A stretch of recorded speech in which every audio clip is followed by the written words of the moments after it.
नमः हरे हराये नमः।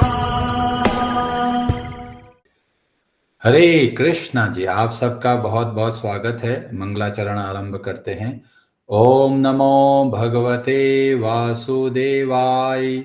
ओम अज्ञानतिमिरान्धस्य ज्ञानाञ्जनशलाकया चक्षुरुन्मीलितं येन तस्मै श्रीगुरवे नमः।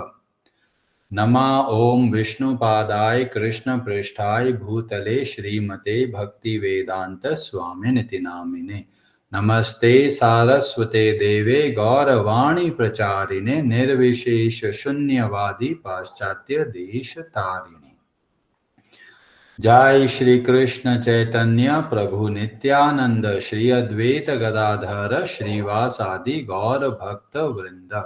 हरे कृष्ण कृष्ण कृष्ण हरे हरे, हरे राम राम राम हरे हरे। कार्पण्य दोषोपहत स्वभाव पृच्छामि त्वां धर्म सम्मूढ़ चेताः। यच्छ्रेयस्या निश्चितं ब्रूहि तन्मे शिष्यस्ते अहं शाधि मां त्वां प्रपन्नम्।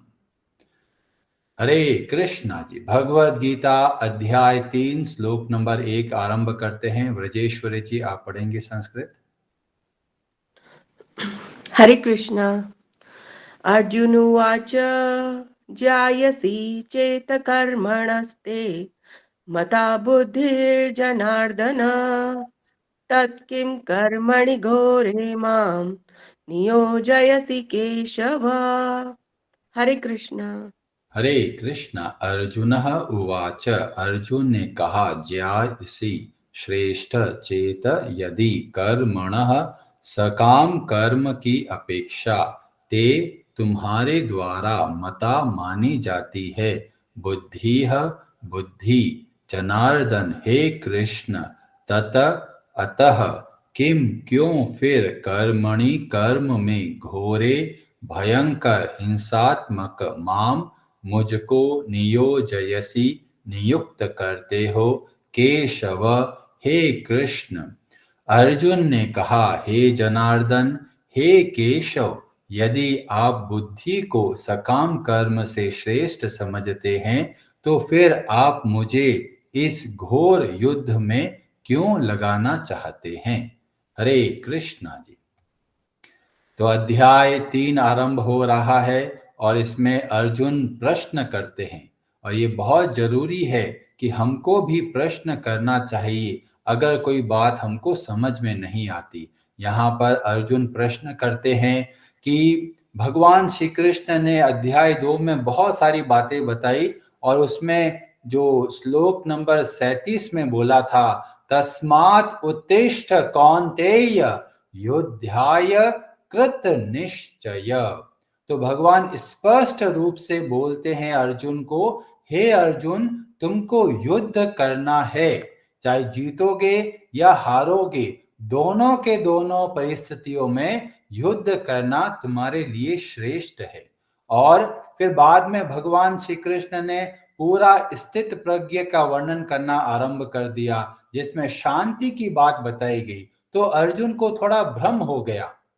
अर्जुन को लगा कि दोनों में से कौन सा श्रेष्ठ है। एक तरफ तो आप बोल रहे हैं कि युद्ध करो और दूसरी तरफ बोल रहे हो शांति को धारण करो। तो इस उद्देश्य को अर्जुन जो समझ नहीं पाते और अतः यहाँ जो अध्याय 3 है उसमें प्रश्न करना आरंभ करते हैं। और इसीलिए ये बहुत जरूरी है कि अगर हमको कोई चीज समझ में नहीं आए तो हमको प्रश्न करना चाहिए। वैसे तो भगवान श्री कृष्ण ने इतने सरल तरीके से भगवत गीता का ज्ञान दिया, पर फिर भी लोग बोलते हैं अरे भगवत गीता बहुत कठिन है।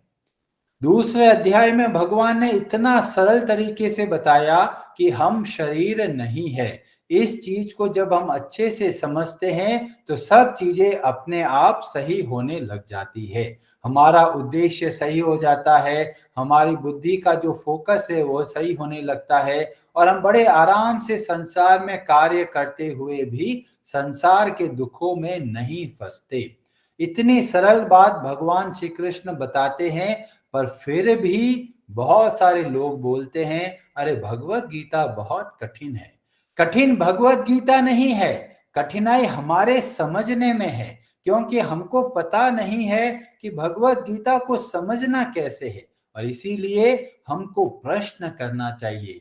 किन लोगों से प्रश्न करें? जो भगवान की सेवा के लिए प्रयास करते हैं, जो भगवान की भक्ति करते हैं, क्योंकि वे ही वास्तव में भगवान के हृदय को समझते हैं। 18वें अध्याय में भगवान श्री कृष्ण बोलते हैं, भक्तया माम अभिजानाति। जो भक्त होते हैं वे ही भगवान के हृदय को समझ सकते हैं, और भगवान जो बात को बताना चाहते हैं वो हम लोगों को अच्छे से समझ में आता है जब हम भक्तों का संग करते हैं। तो हम लोग इस प्रोग्राम के द्वारा क्या करते हैं, जो बड़े बड़े आचार्य हुए हमारे, विश्वनाथ चक्रवर्ती ठाकुर, बलदेव विद्याभूषण, रामानुजाचार्य, मध्वाचार्य, इतने बड़े बड़े दिग्गज भगवान के भक्त हुए, उन्होंने जो जो तात्पर्य दिया उसके अनुसार हम लोग सुबह का ये कार्यक्रम में समझाने का प्रयास करते हैं। और इससे क्या होता है, हमको भगवत गीता समझ में आने लगती है। कई लोग बोलते हैं, अरे जी भगवत गीता प्रैक्टिकल नहीं है जी, बोलते हैं सुख में भी सम रहो, दुख में भी सम रहो। पर जब हम गहराई में जाते हैं तो पता चलता है ये कोई सामान्य व्यक्ति नहीं बोल रहा। ये कौन बोल रहे हैं? साक्षात स्वयं भगवान। उनकी वाणी में कोई भी दोष नहीं हो सकता। तो अगर हमको समझ में नहीं आ रहा तो भगवान को दोष नहीं देना है, भगवत गीता को दोष नहीं देना है। हमें सही जगह से भगवत गीता के ज्ञान को समझना है, और ये बहुत जरूरी है। कई लोग भगवत गीता लेके आते हैं, खोलते हैं, दो चार शब्द सुनते हैं, समझ में नहीं आता, वापस रख देते हैं। कई लोग तो डरते हैं कि अरे किताब खोल देंगे तो घर में लड़ाई हो जाएगी। पर वास्तव में भक्तों के संग में जब हम अध्ययन करते हैं तो हमें पता चलता है भगवत गीता जैसा सरल ग्रंथ हमको कहीं और मिलेगा ही नहीं। क्यों? भगवान ने दया करके इतने सरल शब्दों में इस अद्भुत ज्ञान को हमें दिया, ताकि कलयुग के लोग जिनकी बुद्धि बहुत छोटी है, आयु बहुत कम है, ऐसे लोग भी इस भगवत गीता के ज्ञान का लाभ ले सके। और यहाँ पर अर्जुन बहुत सुंदर शब्दों का प्रयोग करते हैं, जैसे जनार्दन और केशव। तो हम लोग आज अध्ययन करेंगे भगवान श्री कृष्ण के इस अद्भुत नाम के बारे में जो बताया गया, केशव। तो ये केशव शब्द का अर्थ क्या है? वैसे बहुत सारे अर्थ होते हैं भगवान के नामों का, तो दो प्रमुख अर्थ है। पहला, जो केशी नामक राक्षस को मारने वाले हैं और इसीलिए भगवान का नाम पड़ा केशव। और एक और महत्वपूर्ण परिभाषा मिलती है हमको एक पुराण के अंतर्गत।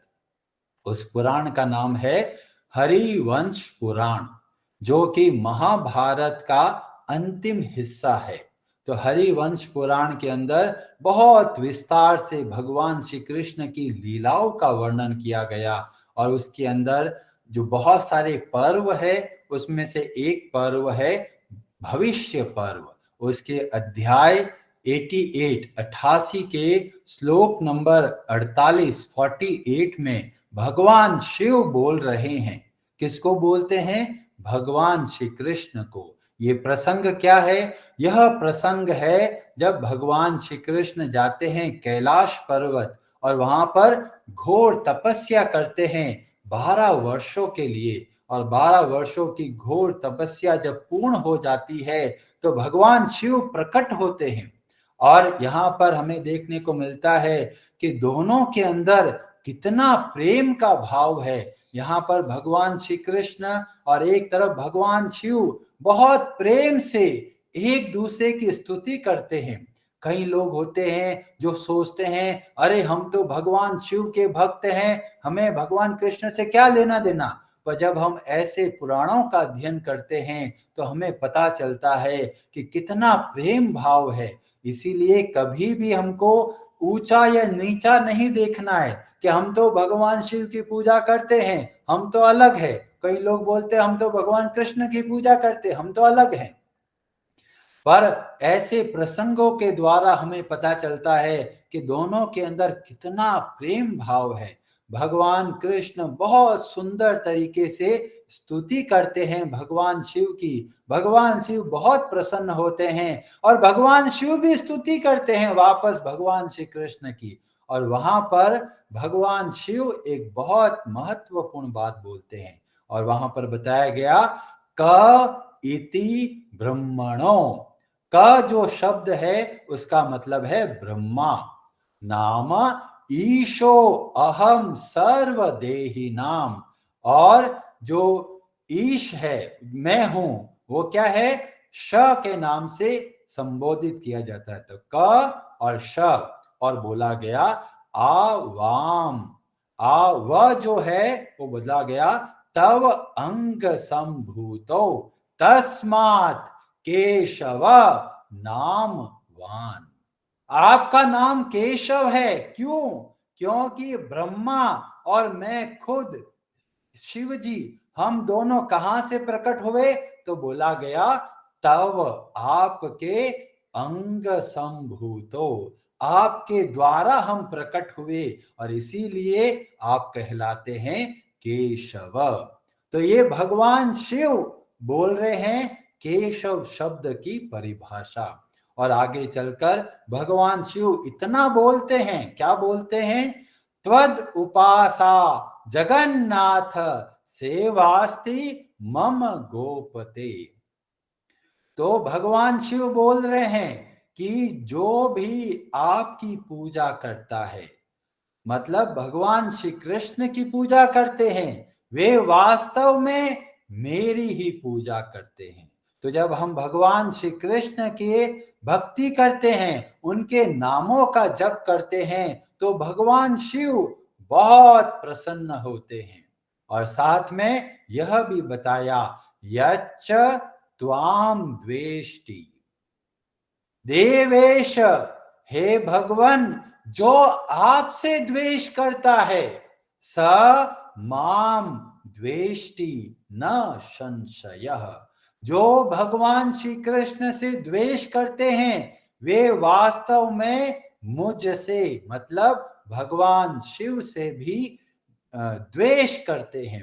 और इसीलिए अगर हम भगवान शिव की पूजा करते हैं और अब भगवान कृष्ण की पूजा करने लग गए तो कोई समस्या नहीं है, बल्कि भगवान शिव और प्रसन्न होते हैं और आशीर्वाद देते हैं। क्यों? क्योंकि जो भगवान शिव है वे परम वैष्णव है। भगवान के भक्तों को कब प्रसन्नता मिलती है? जब कोई व्यक्ति भगवान की भक्ति करना आरंभ करता है।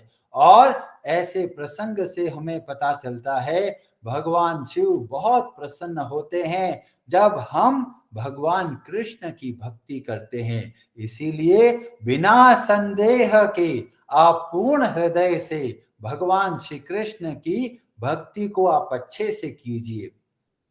उससे भगवान शिव भी प्रसन्न होते हैं, देवी मां भी प्रसन्न होती है, समस्त देवी देवताएं प्रसन्न हो जाते हैं और जो कुल देवता है, कुल देवी है, वो सब के सब प्रसन्न हो जाते हैं। इसीलिए पूर्ण हृदय से बहुत अच्छे तरीके से हमको भगवान कृष्ण की भक्ति करनी है। बहुत बहुत जन्मों के बाद में कोई व्यक्ति भगवान श्री कृष्ण की शरण में जाता है और जब हम भगवान श्री कृष्ण की शरण में जाते हैं तब हमें हमारे अंदर कोई संदेह है उसको अवश्य दूर करना चाहिए। नहीं तो लोग कंफ्यूज रहते हैं, सोचते हैं एक माला तो शिव जी की कर लेते हैं, एक माला ओम नमो भगवते वासुदेवाय कर लेते हैं और एक माला हरे कृष्णा कर लेते हैं। ऐसा क्यों करना है? आप केवल हरे कृष्णा महामंत्र का जप कीजिए, सब कुछ वहां पर सम्मिलित है। क्योंकि ब्रह्मा जी ने कली संतन उपनिषद में बहुत अच्छे से बताया, सारे वेदों को देखकर फिर बताया गया इस हरे कृष्णा महामंत्र ऐसा महामंत्र है जिसमें हर एक संतुष्ट हो जाते हैं। हम भी संतुष्ट होते हैं, भगवान भी संतुष्ट हो जाते हैं, सभी देवी देवता ही संतुष्ट हो जाते हैं, सभी कुल देवता पितर देवता सब के सब संतुष्ट हो जाते हैं। अतः आप पूर्ण हृदय से इस हरे कृष्ण महामंत्र का जप बहुत अच्छे से करें। हरे कृष्ण जी। आप सबका बहुत बहुत धन्यवाद। हरे हरे नमः।